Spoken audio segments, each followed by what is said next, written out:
And we've got a big transfer to discuss. It's not official yet, but it's Fabrizio Romano official. Florian Wirtz making the move to Liverpool for a reported fee of 150 million euros. That's a club record for Liverpool and nearly double the previous club record, which they spent on Darwin Núñez, as you can see there, just about 3 years ago. Mark, I want to start with you on this because it's a Premier League record as well. It's easy to get blown away by the numbers. Should we be?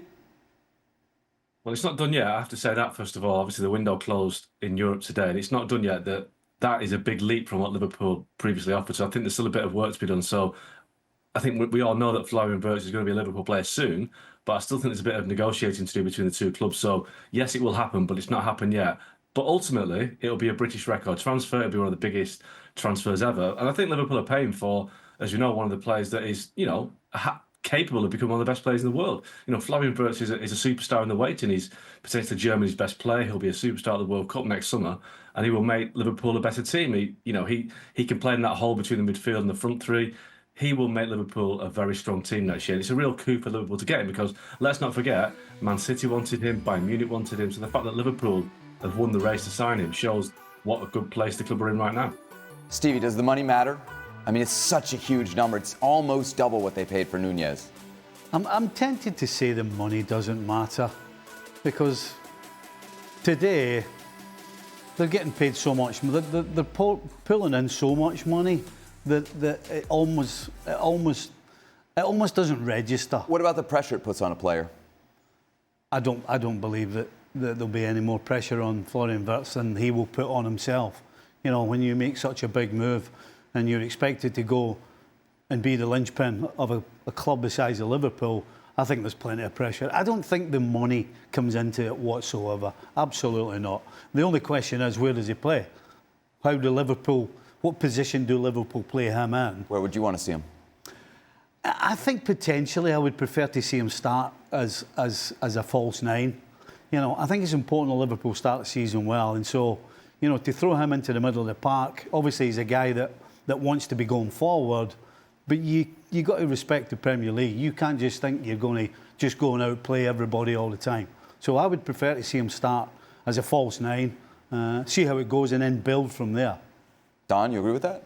I do. I think when I watched Liverpool last season, I thought their best performance was played when Luis Diaz played as a false nine. I think he suits that number 9, that false 9, where you come in the hole. If you think Firmino coming in the hole for Salah and Sadio Mane, that's what they done last season. This is how I think they'll try and line up. I mean, don't forget, they've got so much firepower. I think that's also what they're buying. But you look at that team there, and it's very, very impressive. I think, as Oggy said there, where Florian Wirtz signed for Liverpool, that massively scares Man City. It massively scares Arsenal. Anyone that thought Liverpool didn't have that type of signing in them, well, FSG just went out there and just blew that transfer record apart. On top of the new money they're going to get for Adidas, on top of the money they got from the Champions League campaign, on top of the money they got from winning the Premier League, that's my projected 11, and it's very, very strong. Can I just say that I wasn't sure initially about the Wirtz signing. Why? Well, because in my mind, I preferred a goal-scoring centre-forward. That was what I had in my mind initially when the season ended. But when I look at that, I look at what Don's put out, you're going to have no problem getting people in the box. Those 3 behind Wirtz are going to be in the penalty box. So to me, the first thing that comes to me is that negates me wanting a goal-scoring centre-forward. You agree with that, Ale? As the number 9 on the panel? I always would want a forward playing on the field and leading the line in the attack. But that is coming from the perspective of somebody who wanted to be on the field, and therefore we need a forward out on the field. Forget the false 9. Yes, about a true 9, a real 9. Regardless, the role of Florian Wirtz, what I would want him to be at Liverpool is to have the freedom to go and find the game wherever he wants to. He has a really good feel for the game in the attacking half. He has a really good feel as to where the spaces are going to be. Sometimes he goes out wide, sometimes he goes underneath. He's willing to run in behind. He's a good dribbler. He's a good passer of the ball. But all of that comes with the freedom for him to feel the game and to go find it. I don't know that Liverpool is going to give him that freedom, but I do think that that's where he is at his best. In terms of the expectations of Florian Wirtz and what he may think coming into Liverpool, or whether that pressure is going to be something that is somehow is going to make him a lesser player, not the case at all, at least not in my estimation, and at least not what I have seen from him. There's a lot of I'll show you kind of attitude from Florian Wirtz. Give me the ball. I'm not hiding. Give me the ball. I'm a problem solver. I'm a game changer. I'm a game breaker. This is the way that he approached his games at Bayer Leverkusen. And dare I say, at Bayer Leverkusen and in Bundesliga, Florian Wirtz just kind of was sort of flying under the radar for a couple of years. But you cannot deny that when he gets in the ball, the game changes dramatically. And he did for Bayer Leverkusen. And of course, the success of Bayer Leverkusen kind of put him on a completely different level where now people were paying attention. And you look at Florian Wirtz, and it's hard to choose or to find a flaw to his game when he's given the freedom to go and find the game however he sees fit. He is a tremendous talent, a tremendous player. And if I had the money, I would go and buy Florian Wirtz as well, even if that meant that I wasn't on the field. Don, do you think this is, because again, just to focus in on the number, like a bust-proof move? He's only 22 years old. That number is going to come with super high expectations. Yeah. Is this a player that you think there's no way this ends up being a flop? Injury aside. Yeah, well, you can never say for sure, but yeah, the answer to that question is yes, because he's versatile. You know, I've got him there as a false nine, but he quite easily I'm just saying the last record signing for Liverpool, I think would all agree, has been a bust, right? Absolutely. You can spend a lot of money and not nail it. Absolutely, you can. But I think with this guy, as Ali said there, he's a game changer. He's a man that wants the ball. I think he's very versatile. I've got him down as a false nine, but can play as a 10. He can play off the left-hand side. So what it gives on a slot in terms of selection is a headache.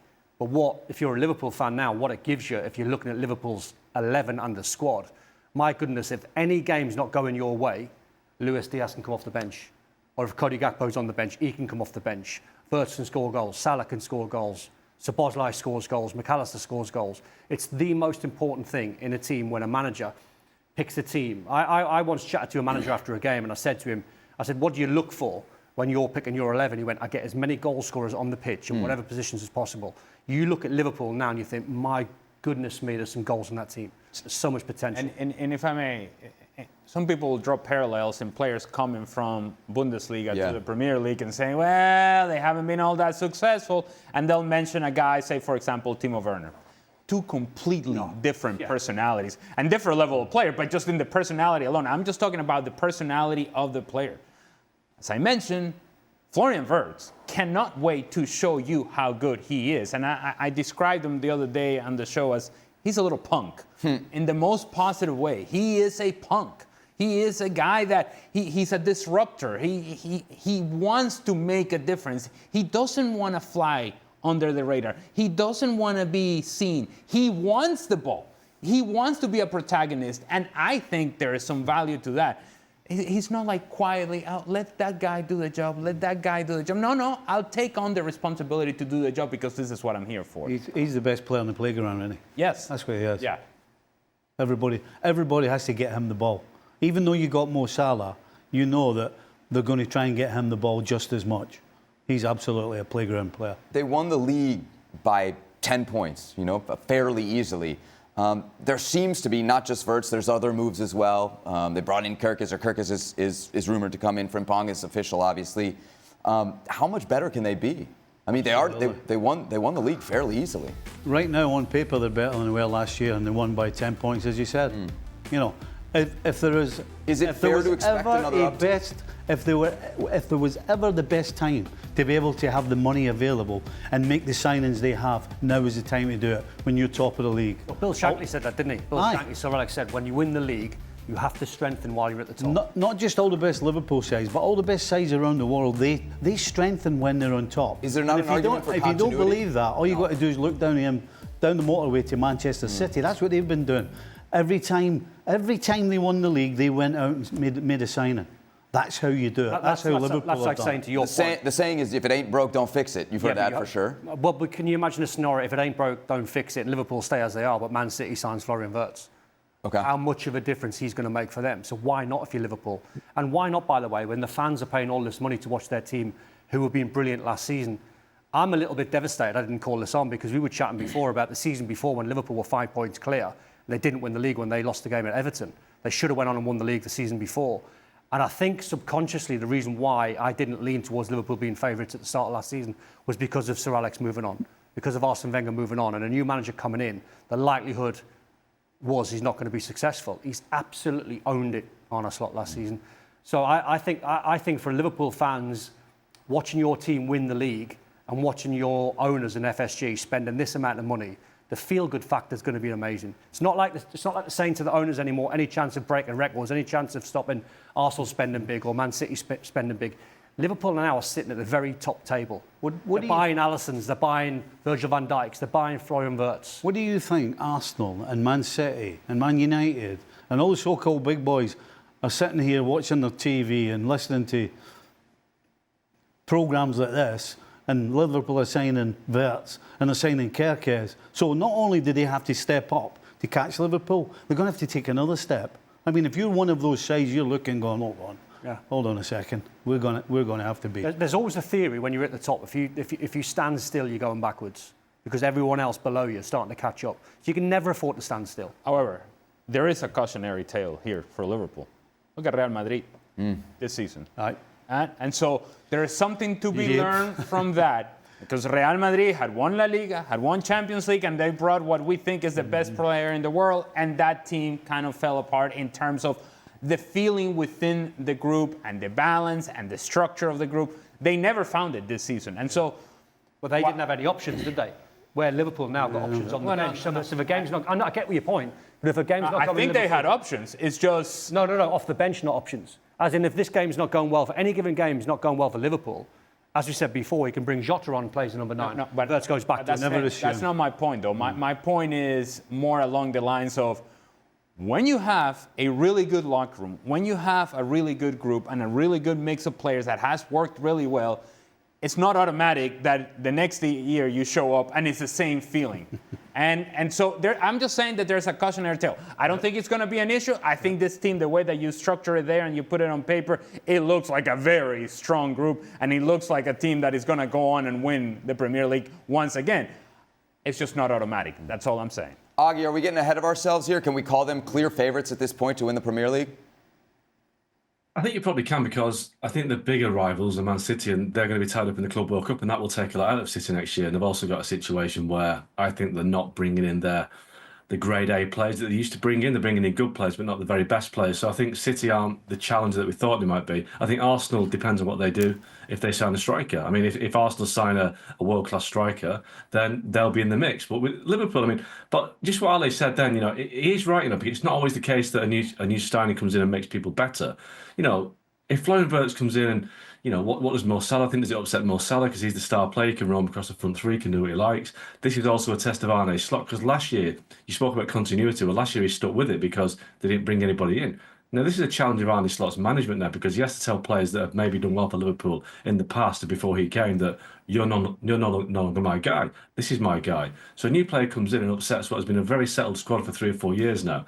Who knows what can happen? But obviously, you have to say that Wirtz is such a good player, and with Frimpong as well, and Kerkez when that gets done, that is a very, very strong addition to the summer. But because Liverpool have been such a settled squad for such a long time, they will miss Trent Alexander-Arnold, certainly his distribution. Who knows? But yeah, right now, they're the favourites. Augie, how can Liverpool afford them? Well, they didn't spend any money last year. I mean, they basically have not spent any money for 2 years. So they've got a lot of money banked up.